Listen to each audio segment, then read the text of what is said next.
When you're expecting a baby in the family, the guy knows that things are going to change. He imagines that the baby is going to interrupt the intimacy between himself and his wife. It doesn't work exactly like that. He interrupts the intimacy between the baby and the mother. You see, if everybody is playing by the rules, once the baby is launched, the father's biological role is at an end. He's done what he came to do. After that, he's superfluous, extraneous, unnecessary. And this becomes clear as things go on. However, he's a useful nuisance in the following ways. Dear, could you please bring me a cup of tea? I'm nursing the baby. Yes, dear. Dear, could you please change the baby? Because I need to brush my hair and get some rest.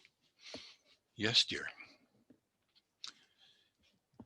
Dear, could you please cook dinner tonight?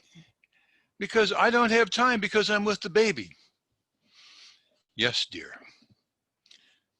And then, thank you for cooking dinner, but I have to tell you, I can't eat the broccoli because it'll make the baby colicky.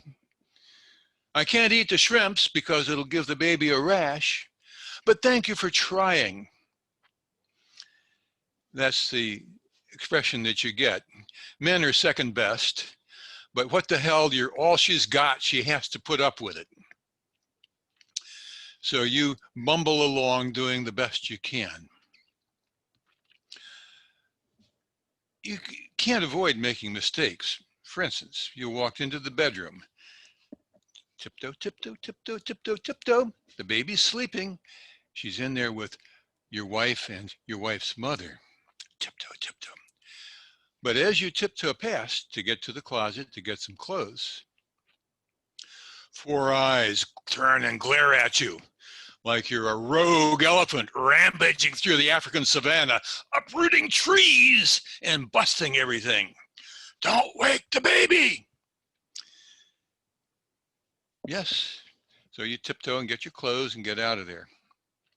Now this theme of waking the baby is an interesting one because we men are empirical sorts. When it comes to waking the baby, you say, when did I ever wake the baby? Because the baby can sleep through almost anything. Cars are going by, rum, rum. There's a train rumbling on the railroad tracks.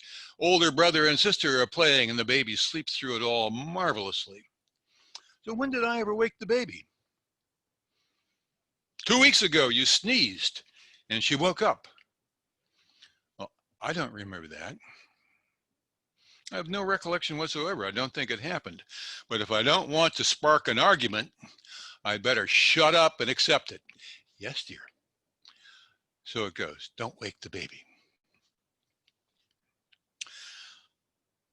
Say there's a beautiful summer afternoon and the lawn needs mowing. You go out to the far corner of the lot and you start the lawnmower. And a face appears at the door. Turn that off. Don't wake the baby. Yes, dear. Well, it seems like time for a drink. So you walk in the house, you pour a little vodka and a little bit of something else into the blender, push the button to make a drink. No, don't wake the baby. There's no way out of it. But you go out and get a beer someplace else on the street. Relaxation. You come home. Well, you know what happens after you drink beer. You want to go to the bathroom. So you tiptoe up, open the door. Shh, don't wake the baby.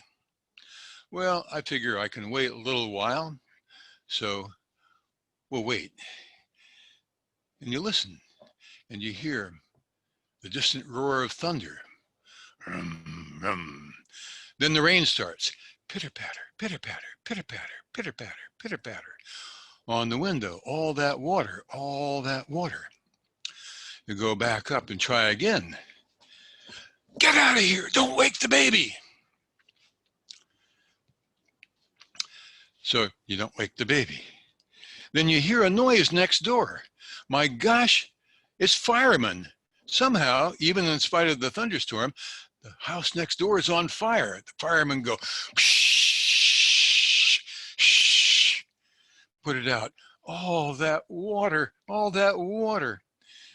But before you can make a move and you don't hear a sound, you hear a knock at the door. Knock, knock, knock. Who's there? Police. Don't make a noise. Don't wake the baby. I'll come on out. What's the problem? We think the fire was arson. Did you see anything suspicious? No.